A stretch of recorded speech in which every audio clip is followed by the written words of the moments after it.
जानकी जीवन स्मरण जय जय राम पार्वती पते हर हर महादेव पुंडलीक वरदा हरि विठ्ठल श्री अनंतकोटी ब्रह्मांड नायक राजाधिराज सच्चिदानंद सद्गुरु श्री ब्रह्मचैतन्य महाराज की जय. आपण संत एकनाथ महाराजांनी रचलेल्या हरिपाठातील 11वा अभंग बघतोय. काल त्याचा एक भाग झाला. आज दुसऱ्या भागामध्ये शेवटच्या 2 ओळी आपण बघूया. हरिपद प्राप्ती भोळ्या भाविकासी अभिमानी आसी गर्भवास अस्ति भाती प्रिय ऐशी पदे तिनी एका जनार्दनी तेची झाली. कालच्या निरूपणामध्ये आपण विषय बघितला की सच्चिद आनंदाचं स्वरूप कशा पद्धतीनं नटलेलं आहे. हा विषय समजायला थोडासा क्लिष्ट आहे. क्लिष्ट यासाठी आहे कारण आपण त्या प्रांतामध्ये कधी शिरलेलो नाही आहे, कधी हा अनुभव घेतलेला नाही आहे की आपल्या मनाच्या मागेसुद्धा कुणीतरी आहे, आपल्या इंद्रियांच्या मागेसुद्धा कुठली तरी प्रेरणा आहे. यासाठी थोडं शांत व्हावं लागतं. ज्यावेळी साधक मनापासून नामस्मरण ध्यान इत्यादी साधना करायला लागतो त्यावेळी त्याला लक्षात यायला लागतं की आपल्या चित्त मन बुद्धी इत्यादींच्या मागे आत्मस्वरूपाची एक प्रेरणा आहे, ज्यामुळे आपलं अस्तित्व समोर येतंय. आपण सकाळी झोपेतून उठल्यापासून रात्री झोपेपर्यंत आपल्याला आपली स्वतःची एक जाणीव व्यापून असते, पण ती व्यापून आहे इकडं आपलं लक्ष असत नाही. आपण काय फक्त आपलं आयुष्य जगत राहतो. भूक लागली की खाणे, इतरांशी बोलणे, इतरांचं बोलणं ऐकणे, काही ना काही काम करणे, पैसे कमवणे किंवा एकतर भविष्याबाबत चिंता करणे, विचार करणे किंवा भूतकाळाचा विचार करत राहणे. या व्यतिरिक्त फारसं काही आपण करत नाही. जो शांत व्हायला लागतो, आपल्या अंतरात शिरायला लागतो, अंतर्मुख व्हायला लागतो, त्याला हे लक्षात येतं की आपण जाणीव रूपाने कसे व्यापून आहोत. अर्थात हा अभ्यास दीर्घकाळ करण्याचा अभ्यास आहे आणि मुख्य म्हणजे सद्गुरुपदिष्ट मार्गाने आपल्या सद्गुरूंच्या मार्गदर्शनाखाली करण्याचा अभ्यास आहे. या शेवटच्या 2 ओळींमध्ये नाथ महाराज सुरुवात करतात हरिपद प्राप्ती या शब्दानं. आता हरिपद प्राप्ती हे खरं म्हणजे वेगळेपणानं सांगायची गरज नाही, कारण कालच्या निरूपणामध्ये आपण बघितलं की हरीचं नेमकं स्वरूप कसं आहे. सच्चिदानंद स्वरूप हरी कसा सगळीकडे दाटून आहे, सगळीकडे व्यापून आहे. आपणही तसं होणं म्हणजे खरं पाहता हरिपद प्राप्ती आहे. अणुरणिया थोकडा तुका झाला आकाशा एवढा असं जे तुकाराम महाराज म्हणतात, ही हरिपद प्राप्तीच आहे. ते जे म्हणतात देव पहावया गेलो तव तो अंगे देवची झालो, हीच हरिपद प्राप्ती आहे. गोविंद गोविंद मना लागलिया छंद तुका म्हणे आळी जिवे नुरेची वेगळी, हीच हरिपद प्राप्ती आहे. अर्थात ही साधन मार्गाने गुरुकृपेने प्राप्त होते, पण या हरिपद प्राप्तीसाठी भोळ्या भाविकाची गरज आहे असं नाथ महाराज म्हणतात. ते म्हणतायत हरिपद प्राप्ती भोळ्या भाविकासी. सामान्य भाविकाला प्राप्ती होईल असं ते म्हणत नाही आहेत. त्यांनी भोळ्या हा शब्द वापरलेला आहे. कालचं सच्चिदानंद स्वरूप विस्तृतपणे सांगणारं निरूपण जर ऐकलं तर लक्षात येईल की आपल्या अस्तित्व भावापाशी पोचणं अत्यंत गरजेचं आहे. अर्थातच आपला अहंकार अभिमान आपल्या स्वतःबद्दलच्या काही कल्पना एकूणच आपलं मन बुद्धी आपले तर्क या सगळ्यांना खूप मागं सारून साधकाला पुढे यावं लागतं आणि हे आपल्यासाठी सहजासहजी शक्य नाही. कारण आपण आपल्या बुद्धी आणि तर्कामध्ये आपल्या देहामध्ये किंबहुना देहभावामध्ये इतके अडकलेलो असतो की आपल्याला तो मागे टाकता येत नाही. कुठल्या ना कुठल्या मार्गानं आपण किंतु परंतु त्यामध्ये आणतोच.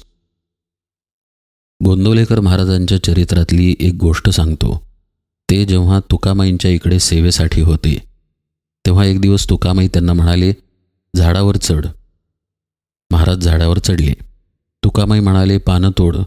महाराजांनी पानं तोडली. खाली पानांचा ढीग झाल्यावर एक पान तुकामाईंनी हातात घेतलं. त्या पानातून चीक येत होता. तो चीक येताना पाहून तुकामाईंच्या डोळ्याला पाणी आलं. ते म्हणाले, अरे रे, झाडाला किती कष्ट झाले. गणू, एक काम कर, ही पानं परत झाडावरती चिकटव.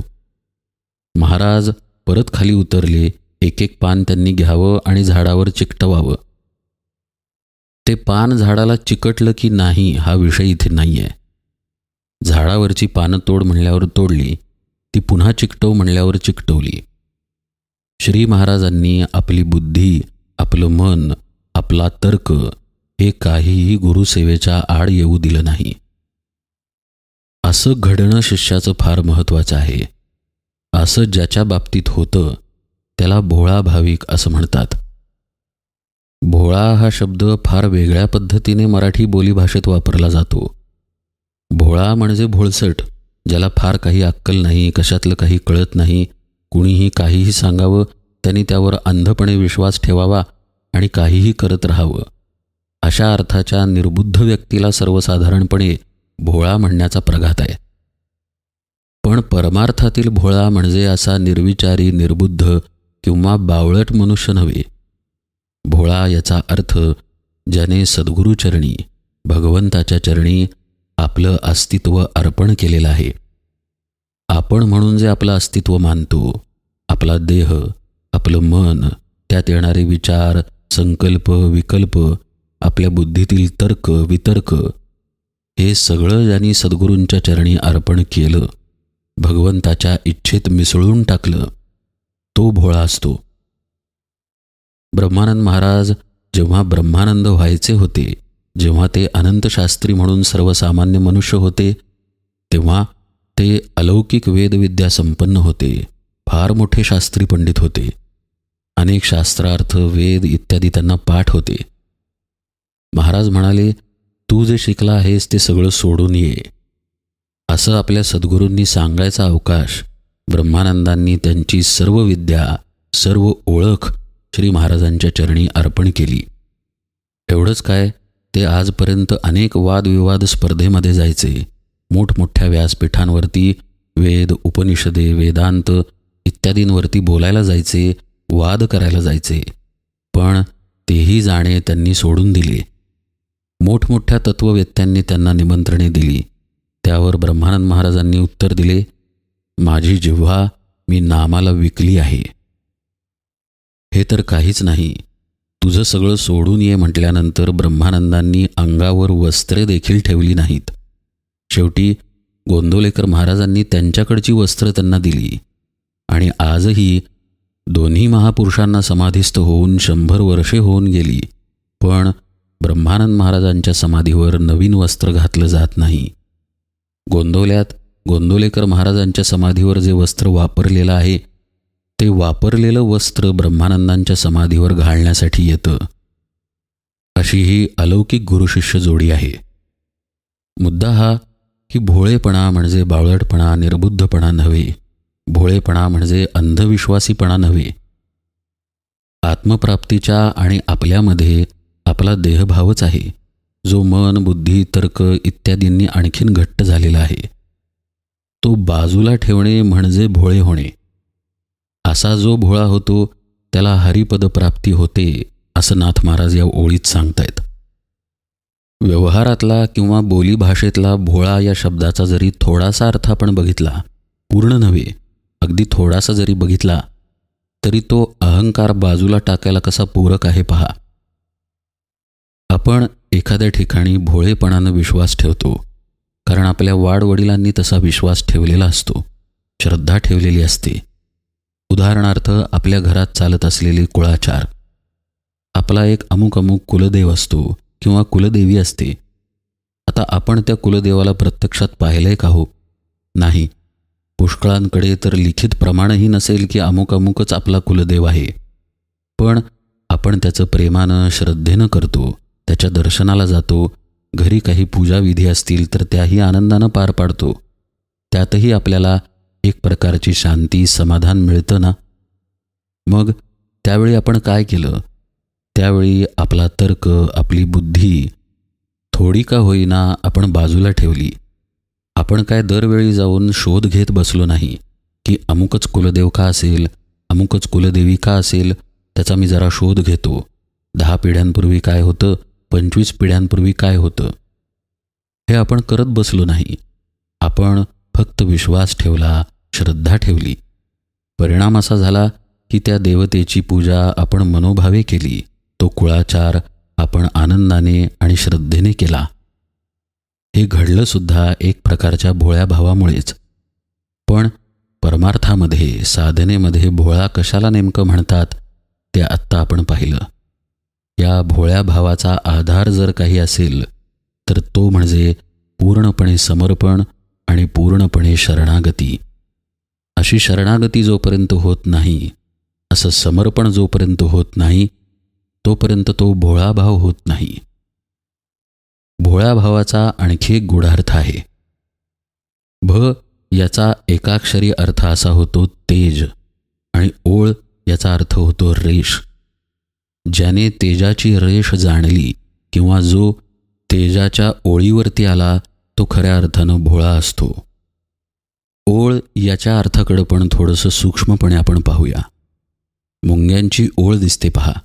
किंवा समजा आपण एकापुढे एक ज्वारीचे दाणे ठेवले तर ज्वारीच्या दाण्यांची ओळ तयार होते. म्हणजे ओळ याचा अर्थ एकच दाणा नव्हे, एकापुढे दुसरा, दुसऱ्यापुढे तिसरा, मग त्यापुढे चौथा, पाचवा असे एकामागून एक दाणे ठेवणे म्हणजे ओळ.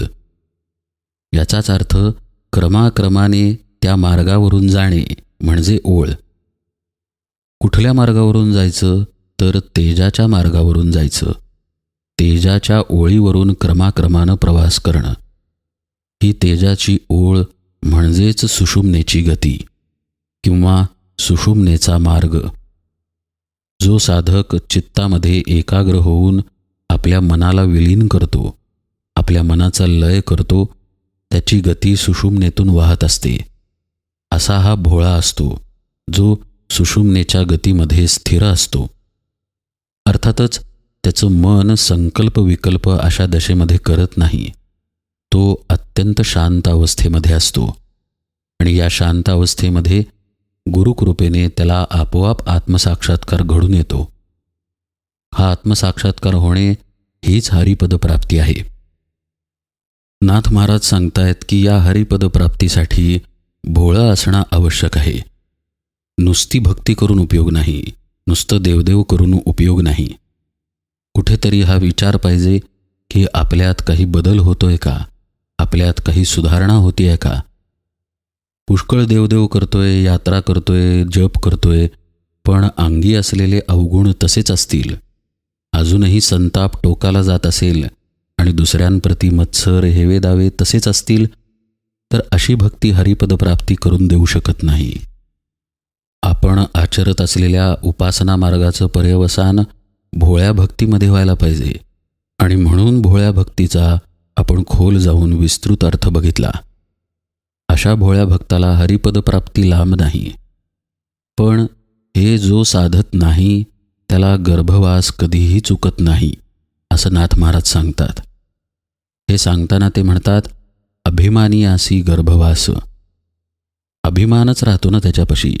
कारण जसं मगाशी म्हटलं की आपण जी काही उपासना करतोय, जपजाप्य करतोय, त्याचं पर्यवसान भोळ्या भावामध्ये न झाल्यामुळं आपला अहंकार तसाच राहतो. तो कुठे जातच नाही. उपासना मात्र घडत राहते आणि अभिमान जिथल्या तिथेच राहतो. अर्थातच मग गर्भवास चुकत नाही.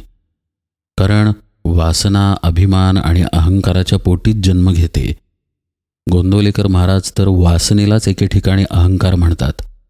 इतकं ते एकमेकांमध्ये मिसळलेलं आहे. त्यामुळे पुष्कळ उपासना केली पण अभिमान आणि अहंकाराची बाधा तशीच राहिली तर गर्भवास चुकत नाही. म्हणून नाथ महाराज म्हणतात की अभिमानी आसी गर्भवास. ज्याच्याजवळ अभिमान तसाच राहिला त्याचा गर्भवास चुकणार नाही. पण जो भोळ्या भक्तीमध्ये शिरला, जो खऱ्या अर्थानं भोळा झाला, त्याला हरिपद प्राप्ती निश्चित आहे. पुढच्या ओळीत ते अस्थिभाती प्रिय असे शब्द वापरतात. मूळ खरं म्हणजे 5 लक्षणं आहेत ज्यानं अस्तित्व स्वरूपातलं ब्रह्म जाणलं जातं. पहिलं लक्षण आहे नाम, दुसरं आहे रूप, तिसरं अस्ति, चौथं भाती आणि 5वं प्रिय. त्यातलं नाम रूप तर काही सांगायची गरज नाही. त्या दृष्टीनंच सगळं अस्तित्व आपल्याला समोर येतं. अस्ति हा अस्तित्व भावाला निर्देशित करणारा शब्द आहे. भाती हा प्रकाशाला निर्देशित करतो आणि प्रिय हा आनंदाला निर्देशित करतो. थोडक्यात नाथ महाराज जेव्हा म्हणतात अस्ति भाती प्रिय, तेव्हा ते हरीलाच निर्देशित करतात किंवा आत्मस्वरूपालाच निर्देशित करतात किंवा सत्पद चितपद हेच पुन्हा एकदा सांगतात. फक्त अस्ति भाती प्रिय या शब्दांची योजना करून सांगतात. ते म्हणतात अस्ति भाती प्रिय ऐशी पदे तिनी एका जनार्दनी तेची झाले. प्रकाशित होणं म्हणजेच अनुभवाला येणं. बोलीभाषेत आपण म्हणतो पहा, आत्ता माझ्या डोक्यात प्रकाश पडला. प्रकाश पडला म्हणजे वरून कुणी लाईट टाकला का? नाही. जे कळायचं होतं ते कळलं, समजलं. तसंच अस्ति आहे, ठीक आहे, अस्तित्व सर्वत्रच आहे. मग हा अस्तित्व भाव कळून आला, समजला, म्हणजेच भाती प्रकाश झाला आणि प्रिय म्हणजे तोच आनंद रूपाने नटला. म्हणून अस्ति भाती प्रिय हे एकत्वानं साधकाच्या ठिकाणी प्रगट झालं किंवा साधक अस्ति भाती प्रिय अशा सच्चिदानंद स्वरूपाशी तदाकार झाला, असा अर्थ समोर येतो. म्हणूनच संत सत्पुरुषांच्या बिरुदावलीत तुम्ही सच्चिदानंद सद्गुरू असा शब्द पाहिला असेल. हेच त्याचं कारण आहे. ते जे सत आहे आणि तेच जे चित आहे आणि तेच जे आनंद रूपाने नटलेले आहे, असं जे सच्चिदानंद आहे ते आणि हा महात्मा हे वेगळे वेगळे राहत नाहीत. आत्मा म्हणजेच सच्चिदानंद स्वरूप आणि ते सच्चिदानंद स्वरूप आणि ज्ञानेश्वर महाराज यांच्यामध्ये काहीही फरक नाही. ते सच्चिदानंद स्वरूप आणि तुकाराम महाराज यांच्यात काही फरक नाही. तसंच ते सच्चिदानंद स्वरूप आणि नाथ महाराज किंवा गोंदवलेकर महाराज यांमध्ये काहीही फरक नाही. तो साधक, तो महात्मा या अस्ति भाती प्रियाशी एकरूप होऊन जातो. अस्ति भाती प्रिय ऐशी पदे तिनी एका जनार्दनी तेची झाले. हे मग वेगळेपणानं त्या साधकाकडं राहत नाही. हा साधक सच्चिदानंद स्वरूप होऊन राहतो. असा हा संपूर्ण 11वा अभंग आहे. इथे निरूपण सेवेला विराम देतो. यथावकाश आपण 12वा अभंग पाहूया. जानकी जीवन स्मरण जय जय राम.